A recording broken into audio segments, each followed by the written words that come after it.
রাখা যৌক্তিক নয়। পলাতক স্বৈরাচার দেশে আর যেন মাথাচাড়া দিয়ে ওঠার সুযোগ না পায়, এজন্যই জনগণের কাছে জবাবদিহিমূলক সরকার প্রতিষ্ঠা অত্যন্ত জরুরি।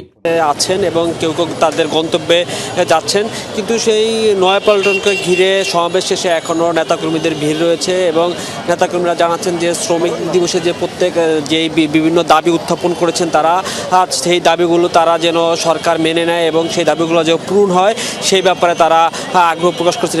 এবং এই দাবিতে তাদের ছিল যে প্রত্যেক শ্রমিককে মিনিমাম 25,000 টাকা করে বেতন ধার্য করার যে বিষয়সহ নানা বিষয় তারা তুলে ধরেন।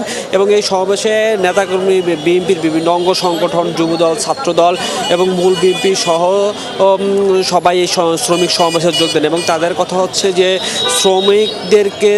শ্রমিকদের ভাগ্য উন্নয়ন করা না সম্ভব হয় তাহলে আসলে দেশের তেমন পক্ষে কোনো উন্নয়ন সম্ভব হবে না। তাই শ্রমিকের দিন মজুদ, শ্রমিকের বেতন ভাতা এবং তাদের মৌলিক চাহিদাগুলো যেন সঠিকভাবে তারা পেতে পারে সেই লক্ষ্যে সরকার কাজ করতে হবে। এবং প্রত্যেকটা দেশের রাষ্ট্রের জনগণের যে যারা দিন মজুর তাদের ভাগ্যের উন্নতি করতে পারলে একটি দেশের উন্নয়ন সম্ভব হবে বলে তারা আমাদেরকে জানিয়েছেন। এবং এখনও আমরা দেখতে পাচ্ছি যে সমাবেশ শেষে